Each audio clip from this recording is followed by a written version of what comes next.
Ladies and gentlemen, the moment that we have been waiting for is here.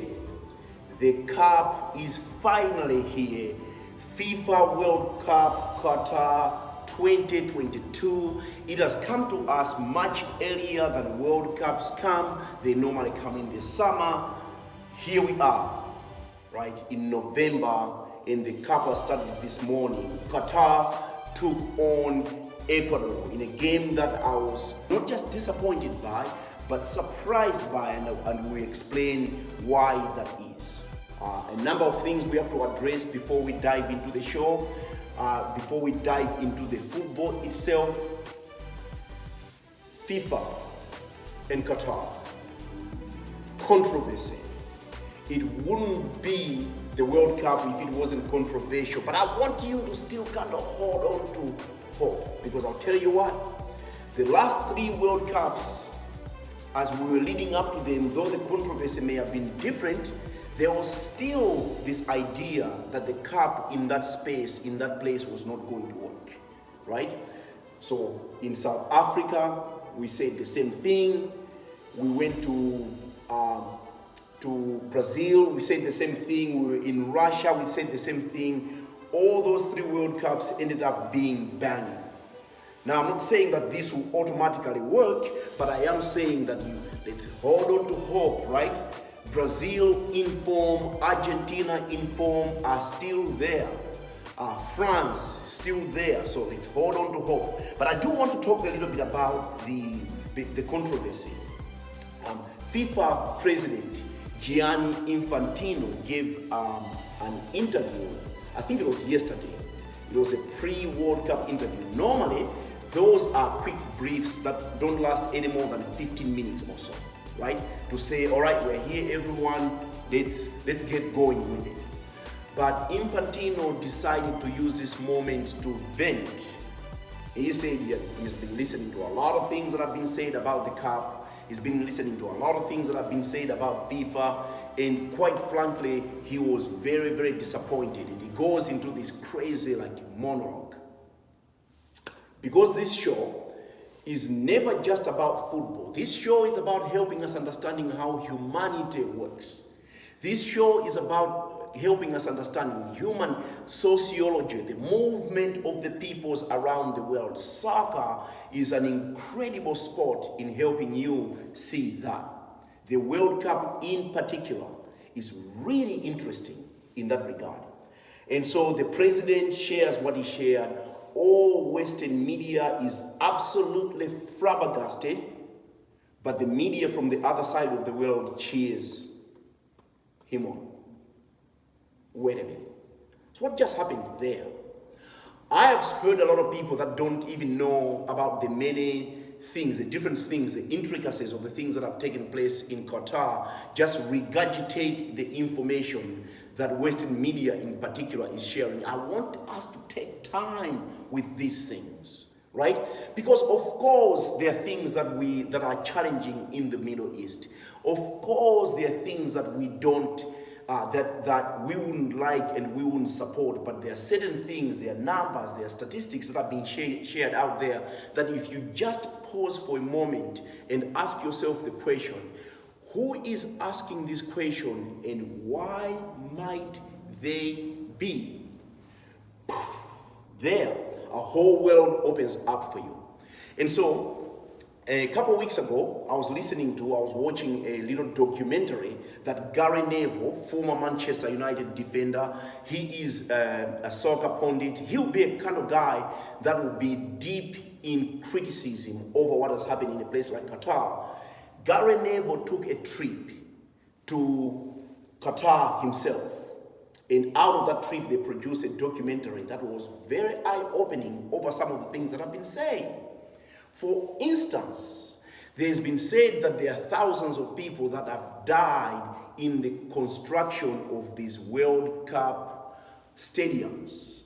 Come to find out, the number isn't even close to that. It's not even over 100 from what I remember in that conversation. Now, we don't want anyone to die because of, they are being mistreated or they are not being given the tools to do the job that they've been asked to do. We don't want to lose even one person.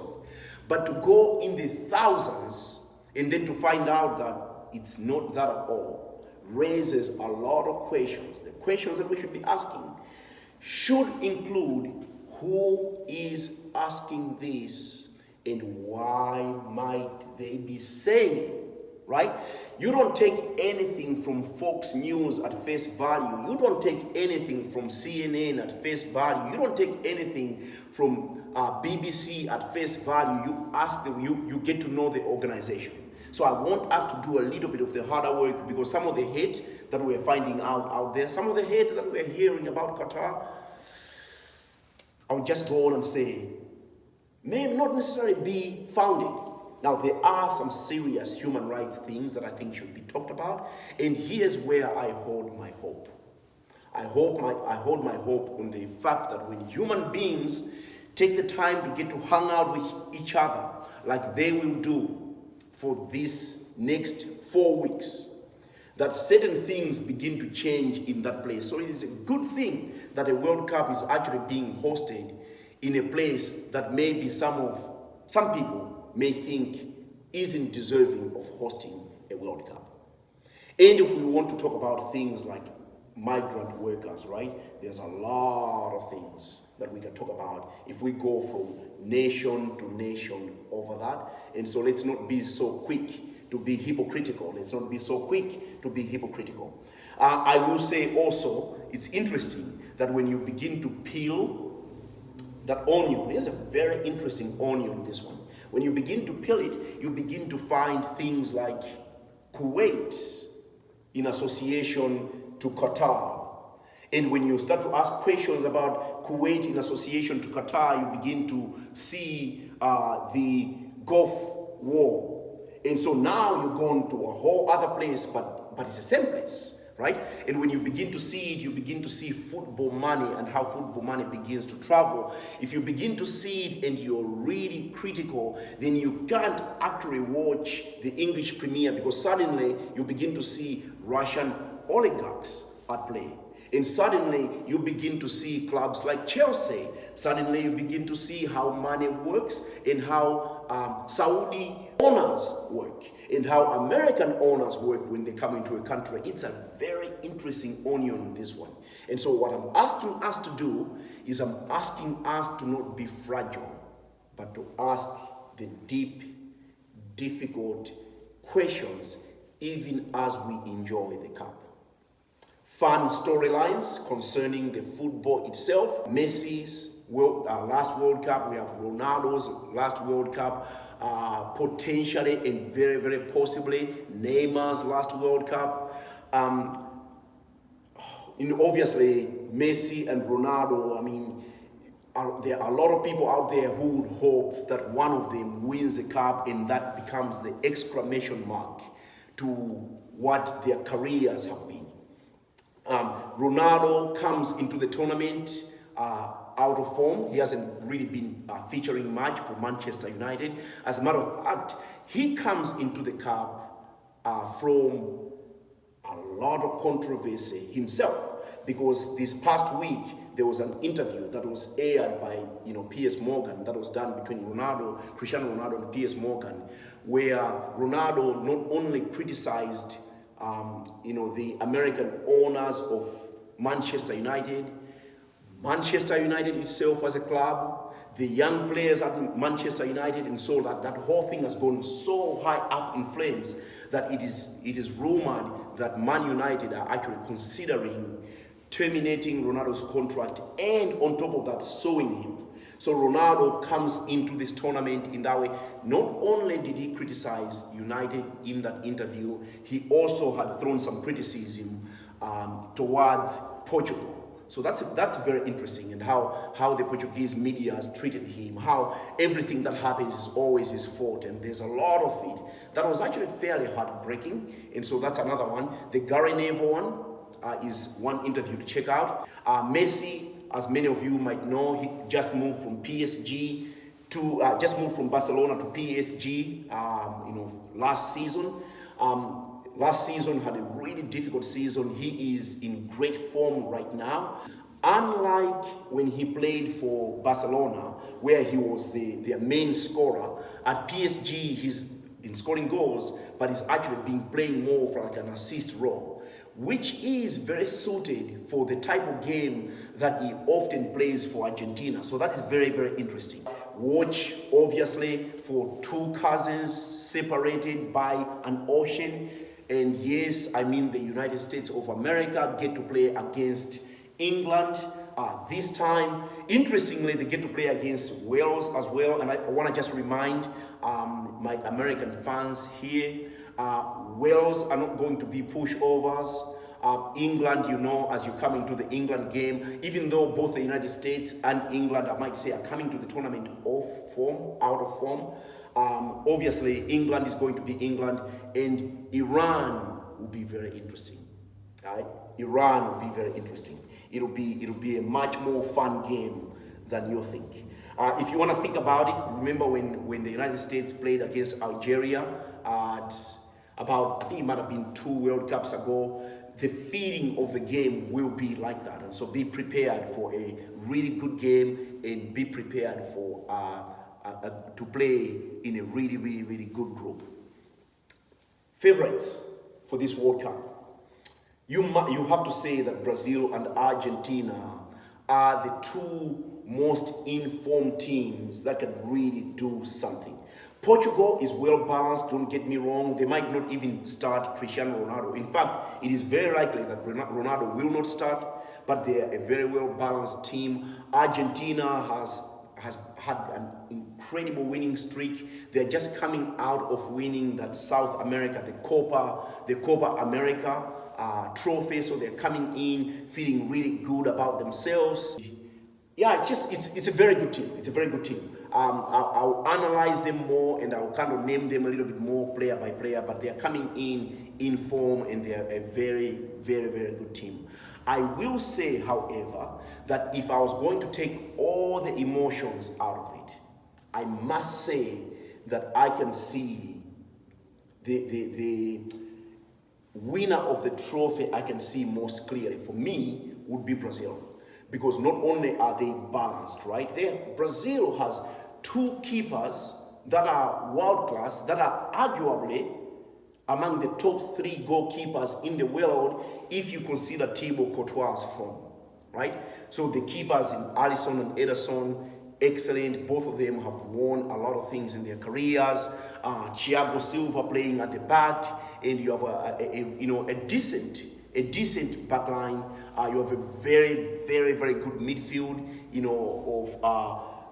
likely it's going to be Casemiro holding midfield position, Paqueta playing alongside him, and likely Neymar in the number 10 role, because I've heard their coach talking about how he likes Neymar, playing more centrally. Obviously, he can play as an out-and-out striker, as a number 9. I wouldn't be doing that at this point in time. Vinicius Junior guaranteed the left spot. Rafinha for Barcelona, who's taken the international scene by storm, playing on the right. Likely Richarlison playing up front, even though I must mention, and no, I'm not just saying this because I'm an Arsenal fan. I want to say, even though you can't go with Gabriel Jesus as well. Very, very, very good team, well-balanced Brazilian side. If the team has any weaknesses, you might say that their left and right back positions have some question marks, but even at that, they have well-accomplished players on both of those sides, and so we will see how things play out there. So Brazil and Argentina would be my favorites at the tournament. Dark horse of the tournament. Who are the dark horses of the tournament? Do not sleep on Denmark. If you watched the European final, the European trophy last time, then you would know that one of Denmark's marksmen, Christian Eriksen, almost died on the field. He just fell by himself. Almost died on the field, and it was a really difficult time in Danish soccer history. Eriksen ended up recovering, But he was playing in Italy for Inter Milan at the time. When you're playing in Italy, you have that sort of a thing. In the Italian league, you can't play anymore. So Inter Milan was forced to tear up his contract, or to terminate his contract. Better language. They were forced to terminate his contract, and then Eriksson moved back to England, where you can actually play after recovering from a thing like that. Goes to England, signs for a lowly Brentford team, and just killed it. Killed it so much so that Manchester United picked him up, and he's been playing really, really well for them. Serbia of all teams, they have a 3-man demolition job at that front line. That includes Mitrovic, who is back in the English Premier League. It's been fun to see. And these guys, do not sleep on them. Do not sleep on Serbia. I'll also take the time as we go to be able to analyze that a little bit better. But those will be my dark horses. I'm biased. I think even without Sadio Mane, I think that Senegal could still do well.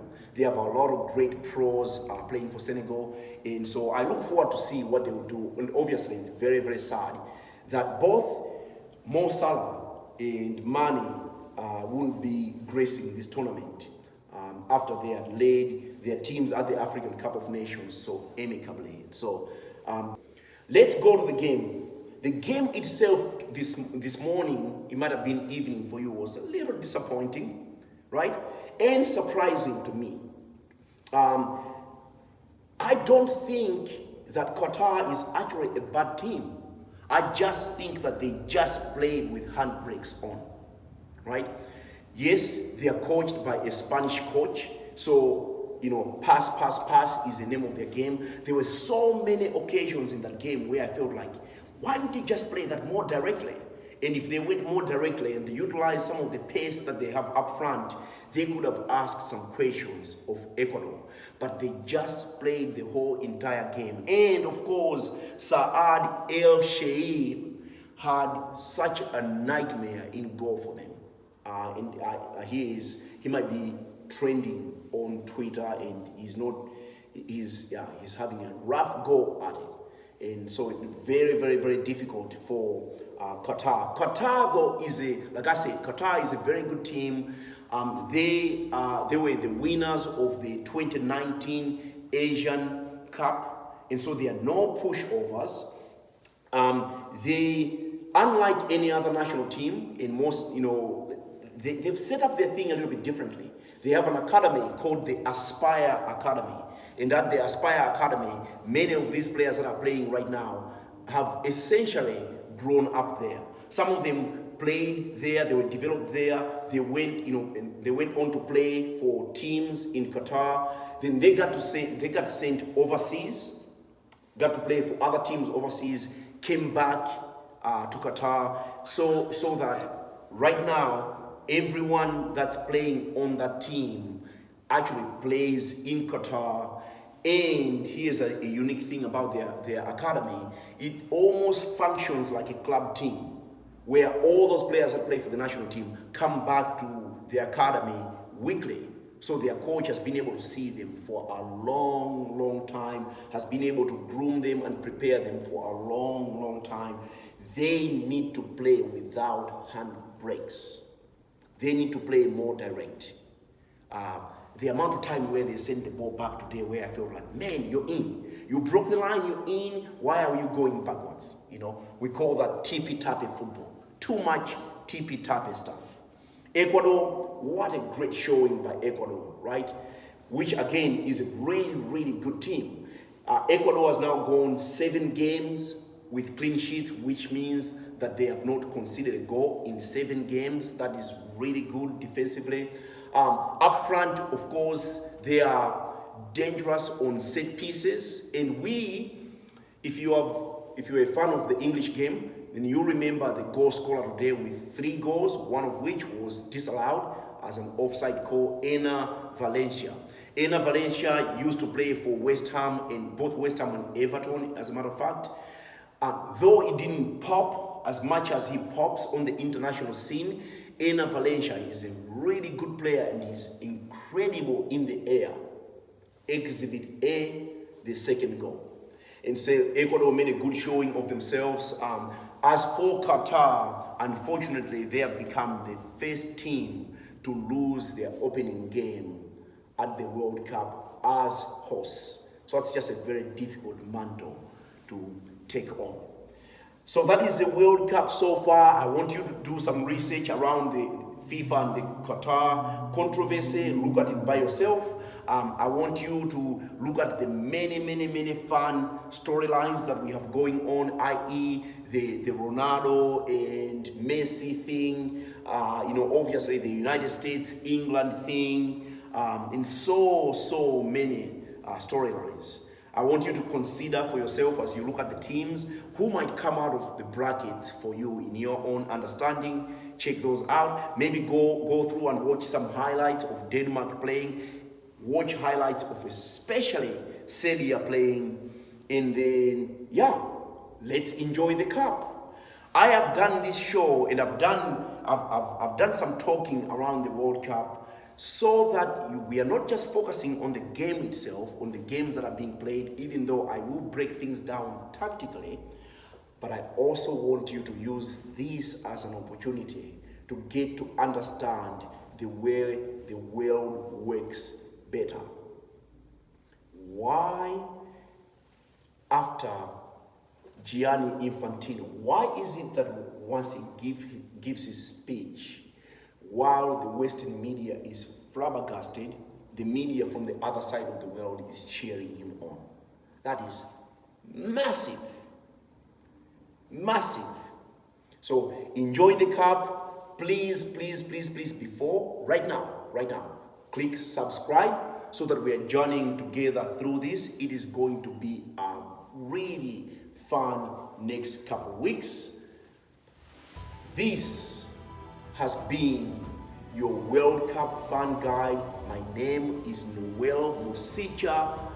Good to speak to you today. Speak to you soon.